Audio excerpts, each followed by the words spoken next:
Clara sentait l'odeur familière du café matinal flotter dans la cuisine quand elle descendit avec son ordinateur portable sous le bras. À 28 ans, elle avait l'habitude de commencer ses journées en vérifiant les comptes qu'elle gérait depuis son bureau à domicile. Ses parents prenaient leur petit déjeuner en silence, comme toujours. « Bonjour », murmura-t-elle en se dirigeant vers la cafetière. Sa mère leva à peine les yeux de son journal. Son père grogna une réponse depuis sa chaise, déjà plongé dans les documents de son association caritative. Clara observa un instant ces papiers qu'elle connaissait si bien pour l'avoir aidée à les organiser ces dernières semaines. Une sensation étrange lui serra l'estomac. « Clara !» La voix d'Émilie résonna dans l'escalier avant que sa sœur cadette n'apparaisse en pyjama, les cheveux ébouriffés mais le regard déterminé. À 25 ans, Émilie avait conservé cette capacité à commander l'attention de toute la famille d'un simple cri. « Il faut qu'on parle », déclara-t-elle en s'asseyant sans invitation à côté de Clara. Clara posa sa tasse et attendit. Elle connaissait ce ton. Émilie voulait quelque chose. « J'ai besoin de 8 000 €. Les mots tombèrent dans le silence comme des pierres dans un étang. Clara ne broncha pas. 8 000 €. Toujours des sommes rondes avec Émilie. Toujours urgentes. Toujours indispensables. « Pourquoi ?» demanda Clara calmement. « Mes projets, tu sais bien. » Émilie agita la main comme si les détails étaient insignifiants. « Tu peux me les prêter, non ? Tu économises tout le temps. » Clara but une gorgée de café, sentant la chaleur descendre dans sa gorge. Elle économisait, c'était vrai. Chaque euro comptait pour son futur appartement, pour son indépendance qu'elle préparait minutieusement. « Je ne peux pas, Émilie. Je prépare mon déménagement. » Le visage d'Émilie se durcit instantanément. Clara connaissait cette expression. Le calme avant la tempête. « Tu ne peux pas ou tu ne veux pas ?» siffla Émilie, sa voix montant d'un ton. « Je ne peux pas », répéta Clara fermement. C'est alors qu'Émilie explosa. Elle se leva d'un bond, attrapa la tasse de café brûlant de Clara et, avant que quiconque puisse réagir, la vida sur la tête de sa sœur. « Sors de cette maison, sangsue !» hurla-t-elle. La douleur cuisante traversa le cuir chevelu de Clara. Le café dégoulina sur son visage, brûlant sa peau, trempant ses vêtements. Mais elle ne cria pas. Elle ne bougea pas. « Émilie !» s'exclama leur mère, mais sa voix manquait de conviction. « Clara, tu pourrais faire un effort pour ta sœur, » marmonna leur père sans lever les yeux de ses papiers. « Elle a des rêves, elle. » Clara sentit quelque chose se briser en elle. Pas de la tristesse, pas de la colère. Plutôt un soulagement étrange, comme si un nœud qu'elle portait depuis des années venait enfin de se défaire. Elle commença à rire. D'abord un petit gloussement, puis un rire plus franc qui emplit la cuisine silencieuse. Émilie recula, déstabilisée. « Pourquoi tu ris ?» demanda-t-elle, soudain incertaine. Clara essuya le café de son visage d'une main tremblante, son rire se calmant progressivement. Elle attrapa son ordinateur portable posé sur la table et l'ouvrit lentement. « Tu veux savoir pourquoi je ris ?» murmura-t-elle. L'écran s'illumina, révélant un dossier soigneusement organisé. Des photos de documents, des captures d'écran de comptes bancaires, des factures surlignées en jaune. Le visage de son père devint livide. Sa mère laissa tomber sa cuillère dans sa tasse avec un tintement métallique. Émilie, debout près de la table, ne comprenait pas encore, mais sentait que l'atmosphère venait de basculer. Clara referma l'ordinateur d'un geste sec et se leva, dégoulinante de café mais parfaitement maîtresse d'elle-même. « Je vais faire mes bagages », dit-elle simplement. Et elle quitta la cuisine, laissant derrière elle un silence plus lourd que tous les cris du monde. 3 semaines plus tôt, Clara poussa la porte du bureau de son père, les bras chargés de dossiers. Comme chaque mardi soir, elle venait l'aider à classer les documents de l'association Espoir Solidaire qu'il dirigeait depuis 15 ans. Une routine qui les rapprochait, pensait-elle. « Papa, j'ai trié les factures par mois comme tu me l'as demandé, » dit-elle en posant les papiers sur le bureau encombré. Son père leva les yeux de son ordinateur, l'air fatigué. Des cernes marquaient son visage, plus prononcé ces derniers temps. « Merci, ma chérie. Tu pourrais aussi vérifier les virements ? Il faut que tout soit parfait pour l'audit de fin d'année. » Clara hocha la tête et s'installa à la petite table près de la fenêtre. Elle aimait ces moments de silence partagé, où seul le froissement des papiers troublait la tranquillité. Son père tapait sur son clavier Elle organisait les documents avec la précision que lui avait enseigné son métier de comptable. C'est en comparant une facture de matériel informatique avec le relevé bancaire qu'elle fronça les sourcils. Le montant ne correspondait pas. 5 000 € facturés, mais 6 000 € virés. Elle vérifia une seconde fois, pensant à une erreur de sa part. Aucune erreur. Son cœur se mit à battre plus vite. Elle examina d'autres documents, cherchant une explication logique. Peut-être des frais de livraison oubliés? Mais non. Plus elle cherchait, plus les incohérences apparaissaient. Des factures gonflées, des prestataires qu'elle ne connaissait pas, des virements vers un compte qu'elle n'identifiait pas. Sans réfléchir, guidée par un instinct qu'elle ne comprenait pas elle-même, Clara sortit discrètement son téléphone et photographia les documents les plus troublants. Le flash était éteint, le son coupé. Son père, absorbé par son travail, ne remarqua rien. Pourquoi faisait-elle cela? Le souvenir lui revint brutalement. Elle avait 15 ans quand l'argent du voyage scolaire avait disparu de la maison. Tous les regards s'étaient tournés vers elle. Les accusations, les larmes, l'humiliation, jusqu'à ce qu'il retrouve les billets dans le manteau d'Émilie, une semaine plus tard. Mais les excuses n'avaient jamais effacé cette leçon. Dans cette famille, Clara était toujours coupable jusqu'à preuve du contraire. Alors maintenant, elle gardait des preuves. « Tu as fini, ma chérie ?» La voix de son père la fit sursauter. « Presque », murmura-t-elle en rangeant subtilement son téléphone. Elle continua de classer, mais son esprit tournait à pleine vitesse. Ces irrégularités n'étaient pas accidentelles. Quelqu'un détournait l'argent de l'association. Quelqu'un qui avait accès au compte, qui connaissait les procédures. Quelqu'un comme son père. Cette pensée lui donna la nausée. Elle observa cet homme qu'elle admirait depuis l'enfance. Cet homme qui avait consacré sa vie à aider les autres.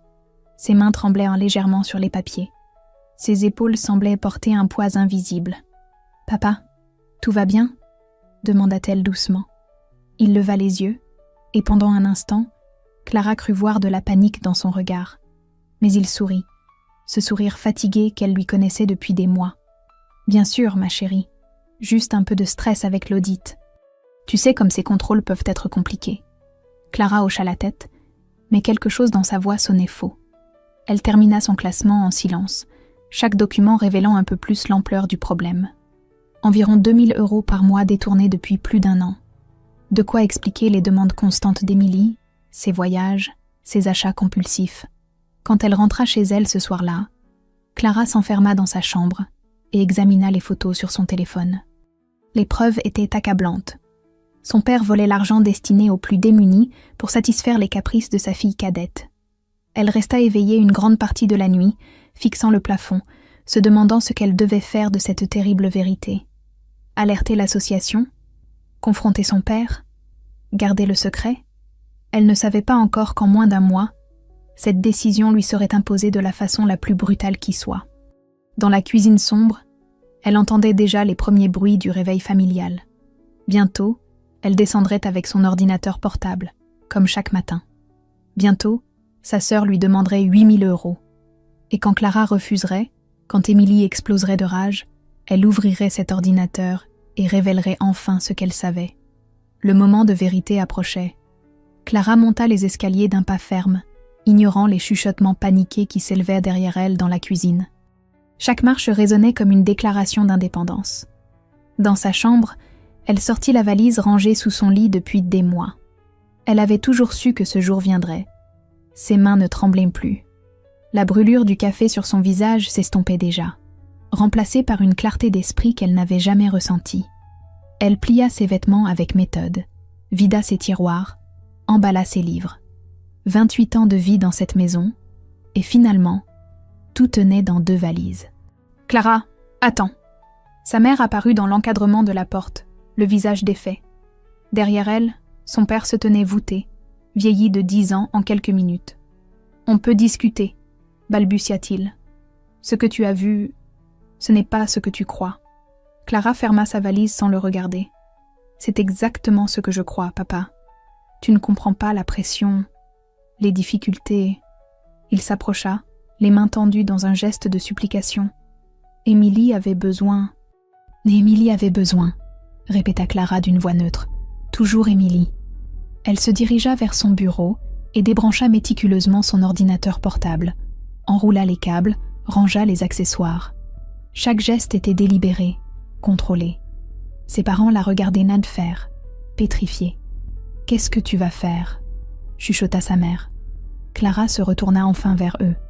Son regard était devenu celui d'une étrangère. « Je vais réfléchir à mes options. » Ces mots tombèrent comme un coup près. Son père vacilla et dut s'appuyer contre le mur. « Clara, je t'en prie. » Sa voix se brisa. « Ne fais rien de stupide. »« Stupide ?» Clara laissa échapper un rire sans joie. « Stupide, c'était de couvrir vos mensonges pendant des années. Stupide, c'était de croire qu'un jour vous me traiteriez avec respect. » Elle souleva ses valises et se dirigea vers la porte. Ses parents s'écartèrent sur son passage comme si elle portait une maladie contagieuse. Dans l'escalier, elle croisa Émilie qui remontait, l'air boudeur. Sa sœur ne comprenait toujours pas l'ampleur de ce qu'elle avait déclenché. « Tu fais ton drame maintenant ?» lança Émilie avec dédain. Clara s'arrêta une marche plus bas et leva les yeux vers sa sœur. Pour la première fois de sa vie, elle ne ressentait ni colère ni frustration face à Émilie. Juste une immense lassitude. « Au revoir, Émilie. » Elle sortit de la maison sans se retourner. L'air frais du matin la frappa comme une gifle libératrice. Clara inspira profondément, savourant cette sensation nouvelle. Pour la première fois depuis des années, elle n'avait de compte à rendre à personne. Son téléphone vibra. Un message de Sophie, sa collègue du cabinet comptable. « Salut, tu veux toujours ce canapé-lit ? Mon coloc déménage. » Clara sourit. Le destin peut-être. « J'arrive dans 1 heure. Urgence logement. » Sophie habitait un petit appartement en centre-ville. Dynamique, indépendante, elle était tout ce que Clara admirait en secret. En 30 minutes, l'affaire était conclue. Clara pouvait s'installer temporairement dans le salon en attendant de trouver son propre logement. « Tu es sûre que ça va ?» demanda Sophie, en voyant les traces rouges sur le visage de Clara. « On dirait que... » « Café renversé », coupa Clara. « Accident familial. » Sophie n'insista pas, mais son regard inquiet disait qu'elle avait compris que l'accident n'était pas si accidentel. Le premier soir dans cet espace exigu, Clara s'endormit mieux qu'elle ne l'avait fait depuis des mois. Pas de cris, pas de reproches, pas de culpabilité imposée, juste le silence paisible de sa nouvelle liberté. Les jours suivants passèrent dans un flou d'organisation. Ouverture d'un compte bancaire personnel, recherche d'appartement, transfert de son courrier. Chaque démarche administrative l'éloignait un peu plus de sa famille, et elle découvrait avec surprise que cette distance lui donnait des ailes. Au bureau, ses collègues remarquèrent le changement immédiatement. « Tu rayonnes », lui dit Philippe, l'associé principal. « Nouveau régime ?»« Nouvelle vie », répondit Clara simplement. Cette semaine-là, elle traita plus de dossiers qu'elle ne l'avait fait en un mois entier. Son esprit, libéré du poids constant de la culpabilité familiale, fonctionnait à pleine capacité. Elle commença même à esquisser un business plan pour sa propre entreprise de conseil comptable. Un rêve qu'elle portait en secret depuis des années. Son téléphone sonnait régulièrement. Ses parents. Émilie. Des numéros qu'elle reconnaissait et qu'elle laissait systématiquement basculer sur répondeur. Elle écoutait parfois les messages. Des supplications. Des menaces voilées. Des tentatives de manipulation. Elle les effaçait tous sans répondre. Un matin, en buvant son café dans la kitchenette de Sophie, Clara réalisa qu'elle souriait, spontanément, sans raison particulière, juste parce qu'elle était vivante, libre, et que l'avenir s'ouvrait devant elle comme un livre aux pages vierges. Elle ne savait pas encore qu'à quelques kilomètres de là, un journaliste nommé Thomas commençait une enquête sur la transparence financière des associations locales. Elle ne savait pas que leur rencontre changerait tout, mais pour la première fois de sa vie, Clara était prête à accueillir l'inattendu. Le téléphone sonna encore. Cette fois, elle l'éteignit complètement. Clara découvrit le café au Le Refuge d'un par hasard, un mercredi matin pluvieux. Nichée entre son bureau et son nouveau studio, cette petite brasserie était devenue son sanctuaire quotidien.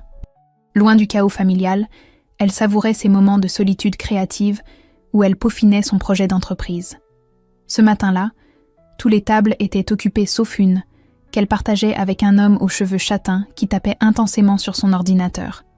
Il leva les yeux quand elle s'installa. Désolé pour le désordre, dit-il en rassemblant ses papiers éparpillés. Clara aperçut des titres d'articles, des graphiques financiers, le logo de plusieurs associations locales. Un journaliste, manifestement. Pas de problème, je travaille aussi. Il sourit.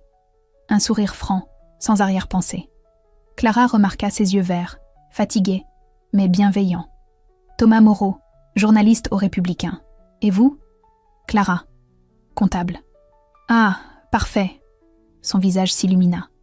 Je peux vous poser une question professionnelle ? Clara hocha la tête, amusée par son enthousiasme. Je travaille sur un dossier concernant la transparence financière des associations caritatives. En tant que professionnelle, pensez-vous que les contrôles actuels sont suffisants ? La question la frappa comme un coup de poing. Clara sentit son sang se glacer. Les associations caritatives, exactement le domaine de son père. C'est votre spécialité ? Demanda-t-elle d'une voix qu'elle espérait neutre. Depuis 5 ans, je me concentre sur la transparence des organismes caritatifs. Trop d'irrégularités passent entre les mailles du filet. Clara avala sa salive avec difficulté. Cet homme cherchait exactement le type d'information qu'elle possédait. L'ironie de la situation la troubla profondément. Vous avez découvert beaucoup de problèmes ? Plus qu'on ne l'imagine. Détournement de fonds, factures gonflées, comptes opaques. Thomas soupira. Le pire, c'est que ça nuit aux vraies associations qui font un travail formidable. Clara hocha la tête, émue malgré elle par sa sincérité. Cet homme défendait exactement ce que son père trahissait. Ils continuèrent à parler, glissant naturellement vers des sujets plus légers. Thomas possédait cette rare qualité d'écoute qui mettait Clara en confiance. Il ne cherchait pas à briller, juste à comprendre. Quand elle mentionna son projet d'entreprise, il posa des questions intelligentes, sans condescendance. « Vous devriez vous lancer », dit-il finalement. « Vous avez cette clarté de pensée que j'admire. » Clara rougit. Depuis combien de temps personne ne l'avait-elle complimentée ainsi ? Ma famille trouve que je rêve trop. Votre famille se trompe. Ces mots simples réchauffèrent le cœur de Clara plus que tous les discours du monde. Ils se revirent le lendemain, puis le surlendemain. Sans programmation, comme si leurs horaires s'ajustaient naturellement. Clara découvrait un homme intègre, passionné par son métier, qui luttait pour que la vérité éclate au grand jour. Exactement tout ce qu'elle admirait. Exactement tout ce que sa situation rendait impossible. Car comment avouer à Thomas qu'elle détenait les preuves d'un détournement de fonds ? Comment lui expliquer que son père était exactement le type de personne qu'il combattait ? Comment construire une relation sur un mensonge par omission ? Une semaine après leur première rencontre, alors qu'ils se promenaient le long de la rivière, Thomas s'arrêta brusquement. « Clara, puis-je vous demander quelque chose ?» Elle sentit son cœur s'accélérer. « Bien sûr. Accepteriez-vous de dîner avec moi samedi ? Pas pour parler travail, juste pour apprendre à nous connaître. » Le sourire de Clara illumina son visage. Pour la première fois depuis des semaines, elle oublia complètement ses problèmes familiaux. « J'aimerais beaucoup. » Mais le soir même, son téléphone vibra à nouveau. Sa mère pour la 10e fois cette semaine. Cette fois, Clara décrocha. « Qu'est-ce que tu veux ? » « Clara, ma chérie. » La voix de sa mère tremblait. « L'audit de l'association commence lundi prochain. Ton père, il ne dort plus, il ne mange plus. S'il te plaît, reviens à la maison. On peut tout arranger. » Clara ferma les yeux. Dans quelques jours, elle dînerait avec un homme qui consacrait sa vie à démasquer les gens comme son père. Un homme qu'elle commençait à aimer. Il fallait y penser avant, dit-elle avant de raccrocher. Mais en éteignant son téléphone, Clara réalisa que ses problèmes ne faisaient que commencer. Le lundi matin, Clara était à peine arrivée au bureau quand son téléphone explosa de notifications. Messages, appels manqués, même un email de sa mère. L'audit avait commencé.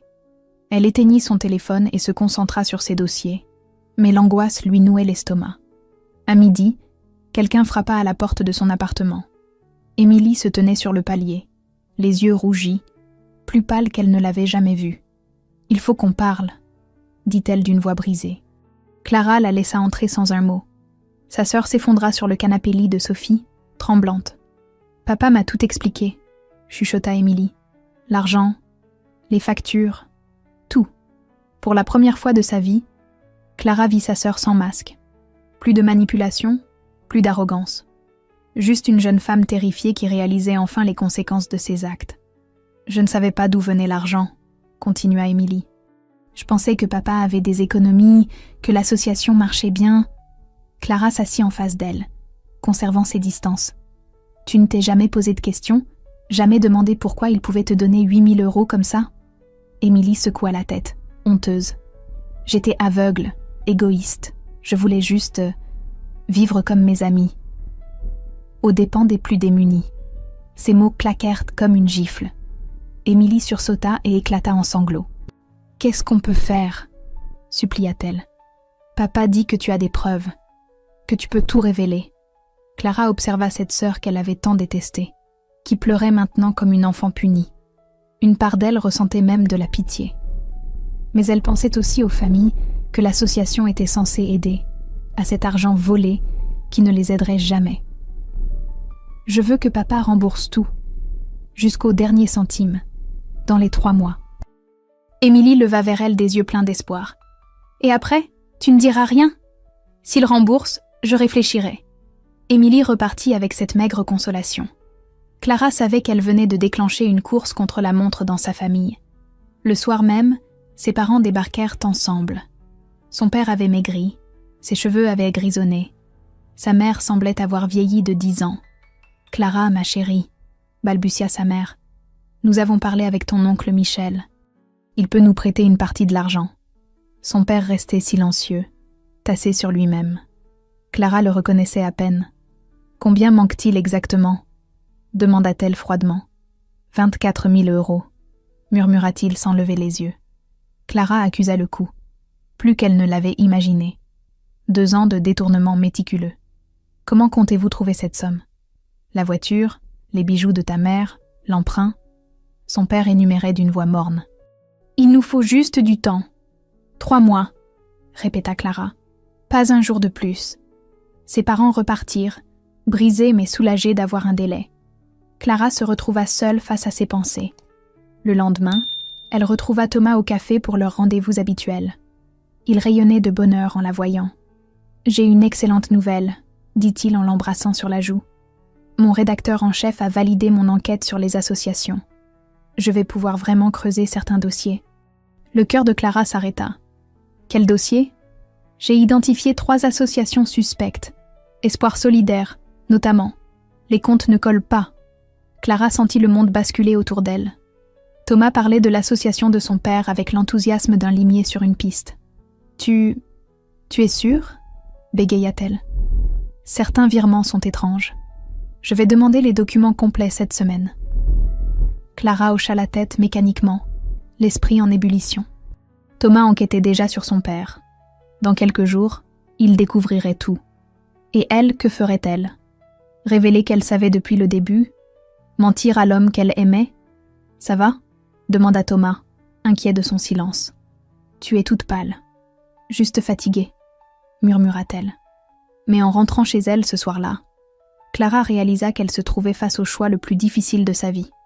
Dans un coin, sa famille qui implorait son silence. Dans l'autre, l'homme qu'elle aimait, qui consacrait sa vie à révéler exactement ce qu'elle cachait. Et au milieu, elle, avec ses preuves accablantes et son cœur déchiré. Le compte à rebours venait de commencer. 3 semaines s'écoulèrent dans une tension insoutenable. Clara voyait Thomas chaque jour, souriait à ses blagues, écoutait ses projets, sentait son cœur battre plus fort quand il la regardait. Mais chaque moment de bonheur était empoisonné par le secret qu'elle portait. Thomas travaillait méthodiquement sur son enquête. Clara l'observait parfois prendre des notes, téléphoner à des sources, compiler des documents. Il se rapprochait inexorablement de la vérité comme un train fonçant vers un mur. Ce vendredi-là, Thomas arriva au café avec une expression différente.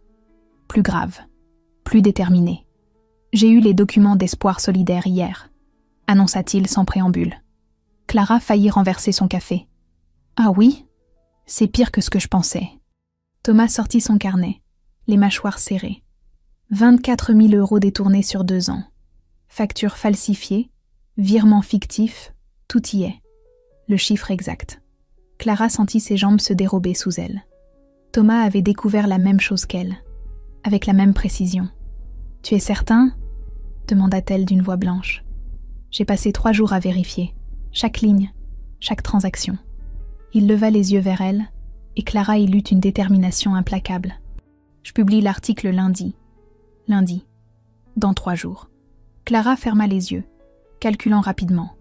Sa famille n'avait remboursé qu'un tiers de la somme. Thomas allait révéler l'affaire avant qu'il puisse en réparer. Thomas... Elle chercha ses mots, le cœur battant la chamade. Et si la personne remboursait tout? Ça ne change rien. Sa voix était inflexible. On ne vole pas l'argent des plus démunis impunément. Peu importe qui c'est. Clara admirait cette intégrité qui l'avait séduite, cette même intégrité qui allait détruire sa famille. Le soir même, elle convoqua ses parents et Émilie dans son appartement. Quand elle leur annonça la nouvelle, son père s'effondra littéralement sur le sol. 3 jours, répéta-t-il en boucle. Nous n'avons que 15 000 €. Sa mère pleurait en silence. Émilie, elle, fixait Clara avec une lueur d'espoir désespéré. Tu pourrais lui demander d'attendre, juste quelques semaines? Lui mentir, tu veux dire? Clara secoua la tête. Je ne peux pas. Mais tu l'aimes, explosa Émilie. Tu ne vas pas le laisser détruire notre famille. C'est vous qui avez détruit cette famille. Ces mots claquèrent dans le silence. Son père releva la tête, les yeux noyés de larmes. Clara, je t'en supplie, une dernière chance. Elle regarda cet homme brisé, cette famille déchirée qu'elle avait le pouvoir de sauver ou de condamner. Puis elle pensa à Thomas, à sa confiance, à l'amour naissant qu'elle était sur le point de trahir. Je vais lui dire la vérité, murmura-t-elle finalement. Tout. Que j'ai découvert avant lui. Que vous êtes ma famille. Que j'ai gardé le secret.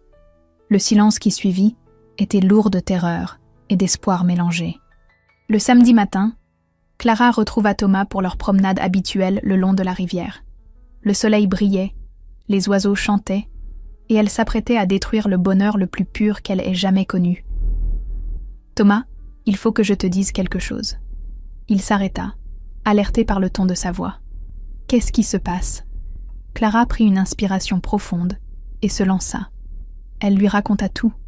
Sa découverte accidentelle, les photos, sa famille, Émilie, le chantage involontaire. Elle parla pendant 20 minutes sans s'arrêter, vidant son cœur de tous ses secrets. Thomas l'écouta sans l'interrompre, son visage devenant de plus en plus fermé. Quand elle eut terminé, il resta silencieux un long moment, les yeux fixés sur l'eau. « Depuis le début, dit-il enfin. Tu savais depuis le début. Oui. Et tu ne m'as rien dit. Je ne pouvais pas. » Il se tourna vers elle, et Clara lut dans ses yeux une douleur qui lui brisa le cœur. « Comment peux-tu me demander de faire confiance à quelqu'un qui m'a menti pendant des semaines? Je ne t'ai jamais menti. J'ai juste... Tu as omis de me dire que ton père était exactement le type de criminel que je pourchasse. » Sa voix était glaciale. « Tu m'as laissé tomber amoureux de toi en sachant que notre relation était bâtie sur du mensonge. » Clara sentit les larmes couler sur ses joues. « Thomas, je t'aime. Est-ce que c'est pour ça que tu me dis la vérité maintenant? Ou parce que tu as peur que je découvre tout seul ?» Cette question la toucha en plein cœur. Elle réalisa qu'elle ne connaissait plus la réponse. Thomas recula d'un pas. « J'ai besoin de réfléchir. » Il partit sans se retourner, laissant Clara seule au bord de la rivière avec son cœur en miettes. Le dimanche matin, Clara n'avait toujours aucune nouvelle de Thomas. Son article devait paraître le lendemain, et le silence de l'homme qu'elle aimait lui faisait plus mal que toutes les disputes familiales réunies. Elle passa la matinée à tourner en rond dans son studio, incapable de se concentrer sur quoi que ce soit. À midi, son téléphone sonna. Son oncle Michel. « Clara, ta mère m'a tout expliqué. Il faut qu'on se voie, immédiatement. » 1 heure plus tard, Clara se retrouvait dans le salon familial face à une assemblée qu'elle n'avait pas prévue. Ses parents, Émilie, mais aussi son oncle Michel et sa tante Marguerite. 2 personnes qu'elle respectait, qui ignoraient tout du scandale jusqu'à cette semaine. Son oncle Michel, comptable respecté, avait ce visage sévère qu'elle lui connaissait depuis l'enfance quand quelque chose l'indignait profondément. Sa tante Marguerite, trésorière bénévole de 3 associations, semblait bouleversée. « Assieds-toi, Clara, » dit Michel d'une voix ferme. Elle obéit, se sentant soudain redevenir la petite fille qu'elle était face à cet oncle qui avait toujours représenté la droiture morale de la famille. « Ton père nous a avoué ses... erreurs. » Michel peina sur le mot, comme s'il refusait d'appeler cela autrement que par euphémisme.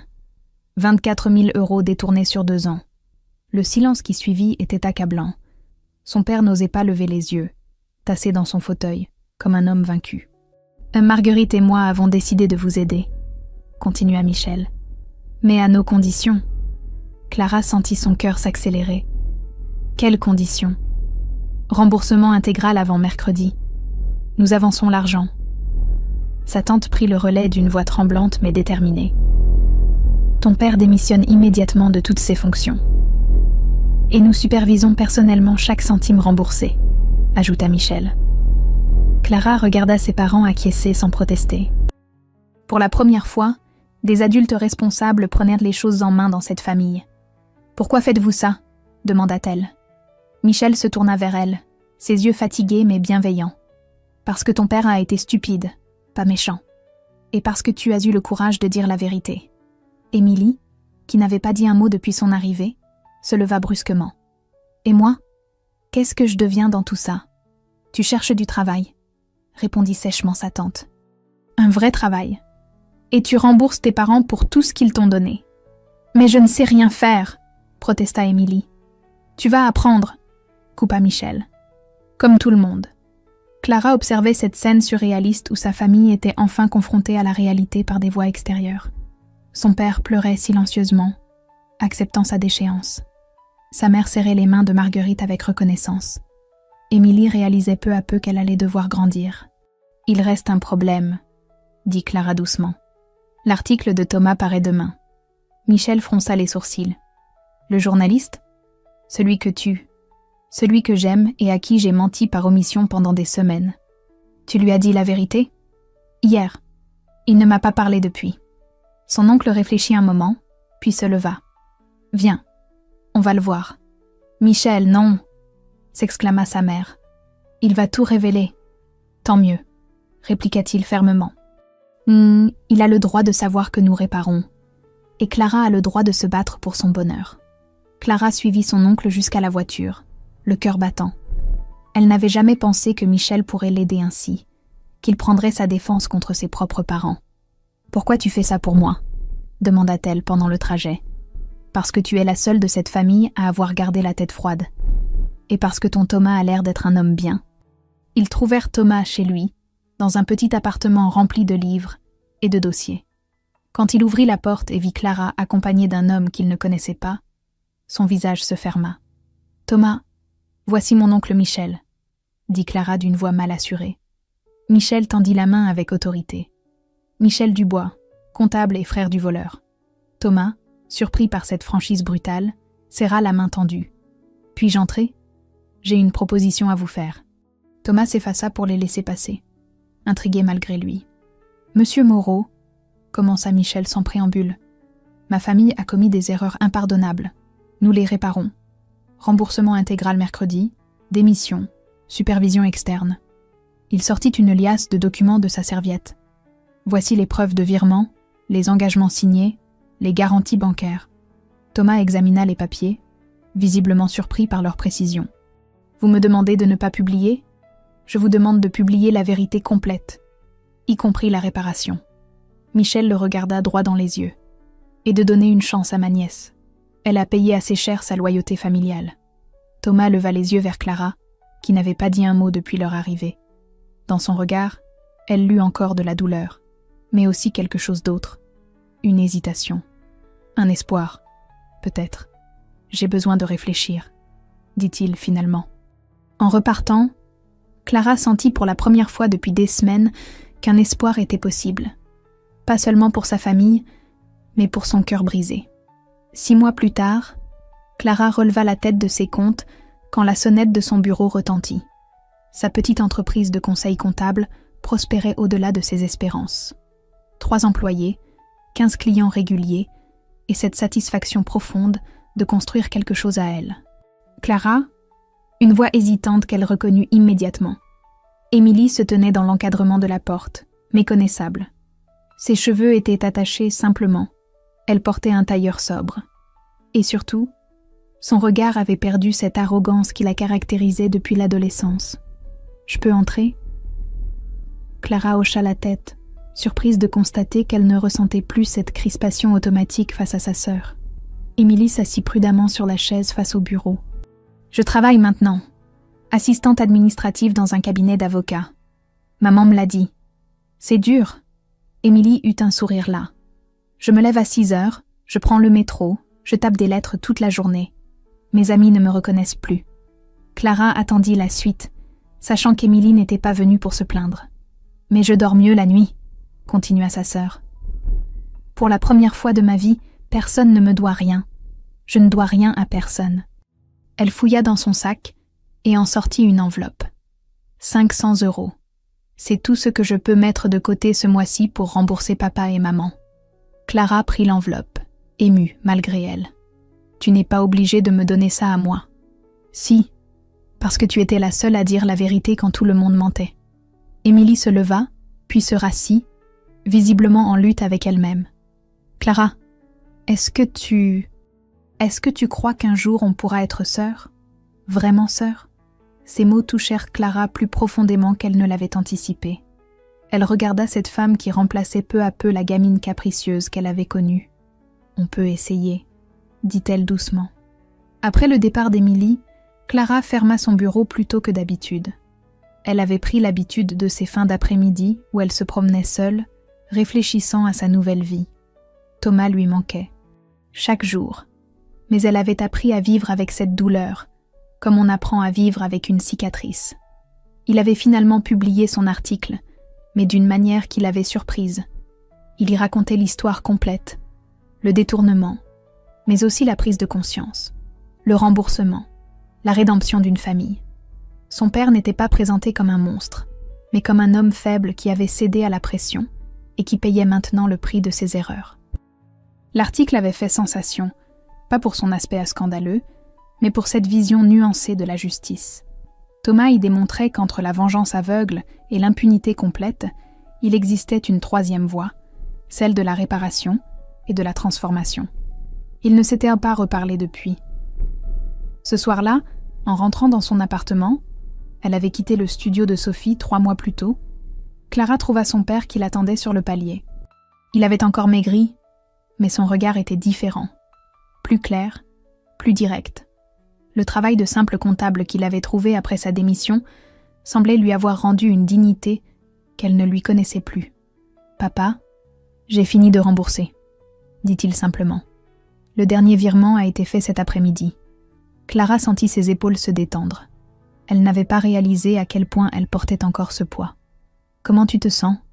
Son père réfléchit un long moment. « Libérée. Pour la première fois depuis 2 ans, je peux me regarder dans un miroir. » Il s'approcha d'elle, hésitant. « Clara, je sais que je n'ai pas le droit de te demander ça, mais est-ce que tu crois qu'un jour tu pourras me pardonner ?» Clara observa cet homme brisé, qui se reconstruisait lentement, pièce par pièce. Elle pensa à Émilie qui apprenait l'humilité, à sa mère qui avait retrouvé le respect de son mari, à toute cette famille qui renaissait de ses cendres. « Je t'ai déjà pardonné, papa. » Il la serra dans ses bras, et pour la première fois depuis des années, Clara se sentit vraiment sa fille. En se couchant ce soir-là, elle réalisa qu'elle avait accompli quelque chose d'extraordinaire. Elle n'avait pas détruit sa famille par vengeance. Elle ne l'avait pas non plus sauvée par complaisance. Elle avait trouvé cette voie du milieu que Thomas avait si bien décrite dans son article, celle qui mène à la véritable justice. Mais il manquait encore un élément à ce bonheur retrouvé. Et cet élément avait les yeux verts et le sourire le plus honnête qu'elle ait jamais connu. 1 an après l'incident du café, Clara traversait le marché de Noël, les bras chargés de cadeaux pour sa famille. Une famille transformée qu'elle retrouverait ce soir pour le premier réveillon qu'il partagerait depuis sa révélation. Émilie avait insisté pour cuisiner elle-même, fierté nouvelle de quelqu'un qui avait appris à se débrouiller seule. Les guirlandes scintillaient dans la nuit hivernale, et Clara savourait cette paix intérieure qu'elle avait mis si longtemps à conquérir. Son entreprise comptait maintenant 8 employés. Sa relation avec sa famille s'était reconstruite sur des bases saines. Elle était heureuse, presque heureuse. Clara Cette voix qu'elle reconnaîtrait entre mille la fit se retourner d'un bloc. Thomas se tenait à quelques mètres, une écharpe autour du cou, les joues rougies par le froid.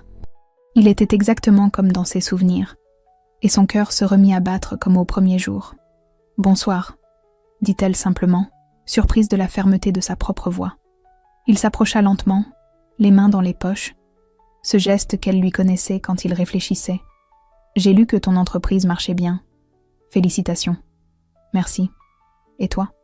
Toujours journaliste. J'ai même reçu un prix pour mon article sur l'affaire de ton père. » Un silence s'installa entre eux, chargé de tout ce qu'il ne s'était maintes pas dit pendant ces mois d'absence. « Comment va ta famille ? » demanda-t-il finalement. « Bien. Vraiment bien. » Clara sourit. « Émilie travaille toujours. Elle sort même avec un collègue. Papa a retrouvé sa dignité. Maman jardine et a rejoint une association de bénévoles. Et toi ? Moi, je vais bien aussi. » Thomas hocha la tête, puis regarda ses pieds. « Clara, j'ai beaucoup réfléchi. À nous. À ce qui s'est passé. » Le cœur de Clara s'accéléra, mais elle ne dit rien. « Tu as eu raison de protéger ta famille, et j'ai eu raison d'être en colère. » Il releva les yeux vers elle. « Mais j'ai eu tort de partir sans te laisser une chance de m'expliquer vraiment. » Thomas. « Non, laisse-moi finir. » Il se rapprocha d'un pas. « Ces mois sans toi m'ont appris quelque chose. L'intégrité professionnelle, c'est important. Mais l'amour, c'est irremplaçable. » Clara sentit ses yeux s'embuer. « Qu'est-ce que tu es en train de me dire ? Que tu m'as manqué, chaque jour. Que j'ai compris que tu étais dans une situation impossible et que tu as choisi la solution la plus difficile mais la plus juste. » Il tendit la main vers elle, hésitant. « Que j'aimerais qu'on recommence, différemment cette fois, sans secret. » Clara regarda cette main tendue, ce visage qu'elle aimait, ces yeux verts qui avaient hanté ses nuits. Puis elle pensa au chemin parcouru, aux épreuves traversées, à cette femme qu'elle était devenue. « Tu es sûre ? » demanda-t-elle. « Plus de mensonges, même par omission ? Plus de loyauté divisée ? Plus rien que la vérité entre nous. » Clara prit sa main et sentit cette chaleur familière remonter le long de son bras, jusqu'à son cœur. Alors oui, Thomas la serra contre lui, et Clara ferma les yeux, respirant son parfum qu'elle avait cru oublier. Autour d'eux, la foule du marché continuait sa danse, mais ils étaient les seuls au monde. « J'ai quelque chose pour toi », murmura Thomas en se détachant légèrement. Il sortit de sa poche une petite boîte de velours bleu. Clara écarquilla les yeux. « Thomas, on vient juste de... Ce n'est pas ce que tu crois. » Il sourit. « Enfin, pas encore. » Il ouvrit la boîte, révélant un collier délicat, orné d'un petit pendentif en forme de clé. « Pour la femme qui a eu le courage d'ouvrir toutes les portes fermées, y compris celle de mon cœur têtu. » Clara éclata de rire, ce rire libérateur qu'elle avait retrouvé depuis sa nouvelle vie. Thomas lui passa le collier autour du cou, ses doigts effleurant sa nuque et la faisant frissonner. « Et maintenant ?» demanda-t-elle. « Maintenant, tu me présentes officiellement à ta famille, et on construit quelque chose de beau ensemble. » Ils marchèrent main dans la main vers la voiture de Clara, leurs pas synchronisés comme s'ils ne s'étaient jamais quittés. En route vers la maison familiale, Clara pensa à cette femme qu'elle était il y a 1 an, celle qui subissait, qui se taisait, qui acceptait l'inacceptable. Cette femme-là était morte dans une cuisine, noyée sous un café brûlant et ressuscitée par la vérité. À sa place était née une femme libre, forte, aimée et aimante. Quand ils arrivèrent devant la maison de ses parents, Thomas se tourna vers elle. « Tu es prête ?» Clara regarda cette demeure où elle avait tant souffert et qui l'accueillerait ce soir avec amour et respect. Elle pensa à Émilie qui l'attendait avec fierté, à ses parents qui avaient appris à la voir vraiment. « Je suis prête pour tout », dit-elle en lui serrant la main. Et pour la première fois de sa vie, Clara savait que c'était vrai.